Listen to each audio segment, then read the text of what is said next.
அன்பு நண்பர்கள் அனைவருக்கும் வணக்கம். நம்ம இந்த பதிவில் மிதுன ராசி அன்பர்களுக்கு அவங்களுடைய நிறைகள் என்ன, குறைகள் என்ன அப்படின்னு பார்க்க போகிறோம்.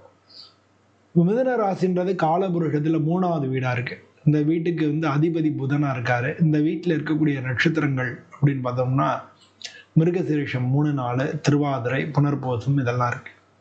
இந்த ராசி எடுத்துட்டோம்னா இது ஒரு காற்று ராசி. இந்த ராசி ஒரு காற்று ராசி. இந்த ராசி அது மாதிரி உபய ராசி. இந்த ராசி உபய ராசி. அதனால இரட்டை மனநிலைமை இருக்கு. அது மாதிரி காற்று ராசியா இருப்பாங்க. இவங்களுடைய நல்ல பேச்சு திறமை இருக்கும், புத்திசாலித்தனம் இருக்கும், சுறுசுறுப்பு இருக்கும்.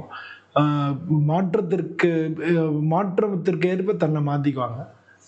அந்த மாதிரியான ஒரு நல்ல ஒரு குணங்கள் உள்ள இந்த மிதுன ராசி. அந்த ராசி அன்பர்களுடைய நிறைகள் என்ன, குறைகள் என்ன அப்படின்னு நம்ம பார்க்க போறோம்.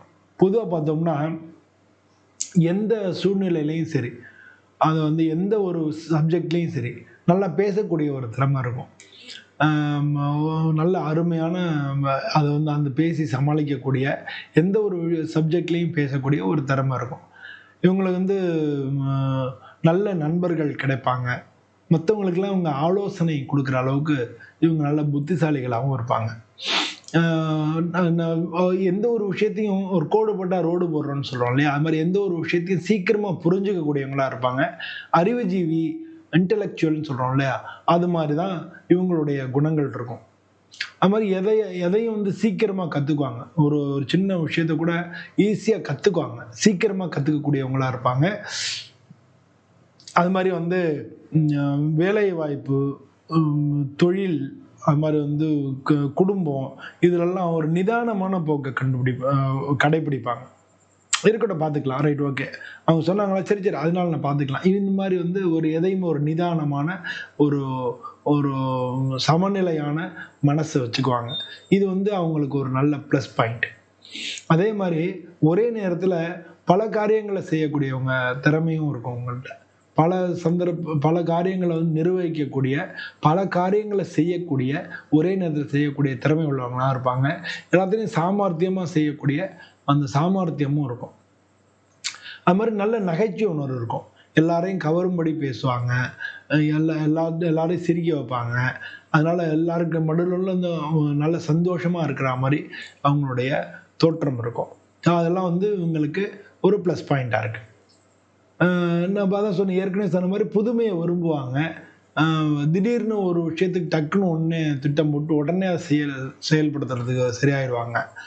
இதெல்லாம் அந்த திட்டம் போடுறது, இல்லை நான் உடனே அப்படியா வாங்க என்னன்னு பேசிடுவோம், ஏதோ ஒரு விஷயம்னா உடனே டக்குன்னு அதை பேசி சரி பண்ணுறது இருக்குல்ல, அது அந்த மாதிரியான உடனே பஞ்சாயத்து பண்ண சரி பண்ணிடுவோம் அப்படின்ற மாதிரி அதெல்லாம் ரொம்ப என்ன சொல்ற, ரொம்ப திறமைசாலியாக இருப்பாங்க. இதுலெல்லாம் இவங்களுக்கு நல்ல உற்சாகமா இருக்கிறதுனாலயே மற்றவங்களுக்கும் இவங்கள்ட்ட இருக்க உற்சாகம் தொத்திக்கும். அதனால இதெல்லாம் எல்லாரையும் கவரக்கூடிய ஒரு குணமா இந்த மிதுன ராசி அன்பர்களுக்கு இருக்கு. இவங்களுடைய குறைகள் அப்படின்னு நம்ம எடுத்துட்டோம்னா, இவங்க எடுத்த முடிவுல இல்லாம இரட்டை மனநிலைமைன்னு சொன்னோம் இல்லையா, உபய ராசின்றதுனால அது அடிக்கடி மனசு மாறிக்கிட்டே இருக்கும். ஒரு முடிவுல ஸ்டிக் ஆன் பண்றது கஷ்டமா இருக்கும். அதனால இவங்களுடைய கருத்துல உறுதி இல்லாதவங்களோ அப்படின்னு இவங்களை பத்தி நினைக்கிறதுக்கு வாய்ப்பு நிறைய இருக்கு. நேற்றுக்கு நான் தான் சொன்னேன், ஆனா அந்த அளவு சரி வருமானு தெரியலன்னு மறுநாள் பேசினோம்னா மற்றவங்க என்ன நினைப்பாங்க, அந்த மாதிரி அவங்களுக்கு ஒரு அந்த மாதிரி ஒரு தன்மை இருக்கும். மறுநாளைக்கு வேற மாதிரி யோசனை வந்துடும். அதே மாதிரி பேசும்போது தேவையான அளவுக்கு பேசும்போது தேவையான விஷயங்களை நம்ம ஷார்ட் அண்ட் ஸ்வீட்டாக சொல்லிடலாம். ஆனால் கொச்சன்னு பேசணும்னு வச்சு நம்ம என்ன சொல்ல வரோன்னே மற்றவங்களுக்கு புரியாது. ஸோ அதிகமாக பேசுறதையும் கொஞ்சம் குறைச்சிக்கணும்.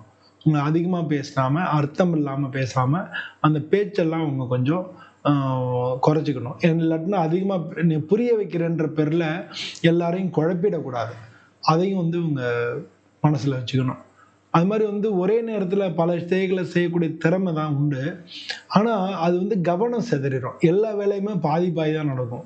அப்போ வந்து கவனம் சிதறக்கூடிய வாய்ப்பு உண்டு. அதனால வந்து நம்மளால எந்த அளவுக்கு முடியுமோ அந்த அளவுக்கு ஒரு ஒரு வேலையா நம்ம வந்து ஃபிக்ஸ் பண்ணிட்டு போனோம்னா, நம்ம அந்த மாதிரி ஒரு பிளான் வச்சுக்கிட்டாங்கன்னா இவங்க நல்லது. ஒரே நேரத்துல பல வேலை செய்றதுனால வரக்கூடிய குழப்பங்கள், எல்லாத்துலயும் வரக்கூடிய ஒரு சிக்கல்கள் அது வந்து இயல்பாவே இருக்கு. அதனால ஒரே நேரத்துல பல வேலைகள செய்ய திறமை உள்ளவங்க தான் அந்த புத்திசாலித்தனம் எல்லாம் இருக்கும். ஆனா வந்து கவனம் வந்து கெட்டு போயிரும். அதனால வந்து அத வந்து அது மனசுலயும் உங்களுக்கு அது மென்டல் பிரஷரை ஏற்படுத்தும். ஸோ அத வந்து பண்ணணும். அது மாரி வந்து இந்த இந்த மாரி உணர்வு உள்ளவங்கலாம் எப்படி இருப்பாங்க? ரொம்ப சுதந்திரமா இருக்கணும். யாருக்கும் கட்டுப்பட மாட்டாங்க. யாருக்கும் கட்டுப்படாத தன்மை அப்படின்னு ஒண்ணு இருக்கு. அது சமயங்கள்ல நல்லது. சமயங்கள்ல அதுவே வந்து உங்களுக்கு கெடுதலா முடிஞ்சிரும். மத்தவங்க சொல்றத வந்து கேட்கறது, இல்ல மேலதிகாரிகள் சொன்னாங்கன்னா அத கேட்காம இருக்கிறது. இந்த மாரியான ஒரு விஷயங்கள் உங்களுக்கு பிடிவாதக்காரங்களா மத்தவங்களுக்கு காட்டும். ஸோ இதெல்லாம் வந்து இன்னொரு ஒரு குறைகளான அம்சமா தான் இருக்கு. நீங்க வந்து எதார்த்தமா இல்லாம, கொஞ்சம் வந்து பேச்சுன்ற பேர்ல கொஞ்சம் அ அதிகமா எதையும் எக்ஸாகரேட் பண்றோம்னு சொல்லலாம். அதிகப்படுத்தி பேசுறது இருக்குல்ல, அது வந்து சமயங்கள்ல நமக்கு பேக் ஃபயர் ஆயிடும். ஸோ அதனால வந்து எதையும் மேடையில பேசுவாங்க இல்லையா? அது மாரியெல்லாம் வந்து வாழ்க்கையில நடக்க முடியாதுல்ல. அது மாதிரி எதையும் அதிகப்படுத்தி பேசுறதும் இவங்களுக்குள்ள மைனஸ் பாயிண்ட்டா இருக்கு. முடிவெடுக்கும் பொழுது இவங்க வந்து உணர்ச்சி வசப்படாம முடிவெடுக்கணும். ஏன்னா இந்த ராசிக்கு அதிபதி புதன்றதுனால நரம்புலயே முடிவெடுக்கக் கூடாது. முடிவெடுக்கும் பொழுது நல்லா அலசி ஆராய்ஞ்சு சரியா வரும், சரியா வராது அப்படின்னு முடிவெடுக்கும்போது அந்த தன்மை உங்களுக்கு ரொம்ப ரொம்ப முக்கியம். முடிவெடுக்கும்போது அவசரப்பட்டு முடிவெடுக்காம நிதானமா முடிவெடுக்கணும். இதெல்லாம் வந்து நிதானமா முடிவெடுக்கணும். அதுல வந்து உணர்வு தன்னோட சென்டிமெண்ட்ஸ் இல்லாம பார்க்கணும். அறிவுபூர்வமான முடிவுகள் எடுக்கணும். அதுதான் முக்கியமானது. அது மாதிரி எடுத்தாங்கனாலே இவங்க லைஃப் நல்லா இருக்கும். பொதுவா வந்து இவங்களுக்கு எந்தெந்த ராசியெல்லாம் ஒத்து வருவாங்க அப்படின்னு பார்த்தோம்னா, துலா ராசி, கும்ப ராசி, மேஷ ராசி இதெல்லாம் வந்து இவங்களுக்கு நல்லா ஒத்து வருவாங்க. இவங்களுக்கு கொஞ்சம் வந்து பழகும்போதே பிரச்சனைகள் வாழ்க்கையில கூட இருக்கிறவங்கலாம் அவங்களோட பிரச்சனைகள் வருதுன்னா, அவங்க வந்து கன்னி ராசி, மீன ராசி, மகர ராசி இவங்க கூடலாம் உங்களுக்கு பிரச்சனைகள் வர்றதுக்கான வாய்ப்புகள் மிக அதிகமா இருக்கு. பொதுவா வந்து புதன் வந்து அப்படின்னோம்னு வச்சுக்கங்களேன், பசுமைக்கு பச்சை நிறத்துக்கு வந்து புதன் காரணம். இந்த ராசிக்கு அதிபதி அவர்தான். ஸோ அதனால வந்து இவங்க அ மரகத பச்சையில இவங்க வந்து மோதிரம் போடுறது, எமரால்டுன்னு சொல்லுவாங்க. அதுல மோதிரம் போட்டுக்கிறது. அது மாரி வந்து புதன்கிழமை அன்னைக்கு பெருமாள வணங்குறது. பெருமாள் கோயிலுக்கு போயி துளசி சாத்தி புதன்கிழமை அன்னைக்கு வணங்குறது. அது மாரி வந்து புதன் அப்படின்றவரும் ஒரு மனோகாரகர் தான். அதனால வந்து அ எந்த ஒரு விஷயத்திலும் ஞான வைராக்கியம் குடுக்கணும்னா புதனுடைய அருள் தேவை. அதனால தியானம், யோகா இதெல்லாம் பண்றது. இது மாரியான விஷயங்கள்லாம் இவங்களுக்கு வந்து நல்ல பரிகாரமா இருக்கு. இது மாரி பண்ணிட்டாங்கனாலே இந்த மாரி குறைகள்லேருந்து இவங்க வெளிய வந்துர முடியும். இந்த விஷயங்கள் எல்லாமே அவங்கவங்களுடைய ஜாதகத்துல அந்த புதன் எப்படி இருக்கார்? புதன் நல்லா இருக்காரா? புதன் வந்து அதுல தான் கெட்டு போயிருந்தாரா? அப்படின்னா புதன் கெட்டிருந்துன்னு வச்சுக்கங்களேன், இதுல உள்ள கெடுபலன்கள் அதிகமா நடக்கும். புதன் நல்லா இருந்தாருன்னு வச்சுக்கங்களேன், இதுல உள்ள நல்ல பலன்கள், நிறைகள் அதிகமா இருக்கும்.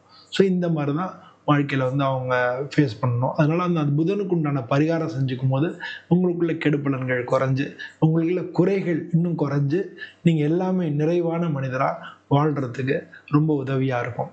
அனைவருக்கும் வணக்கம்.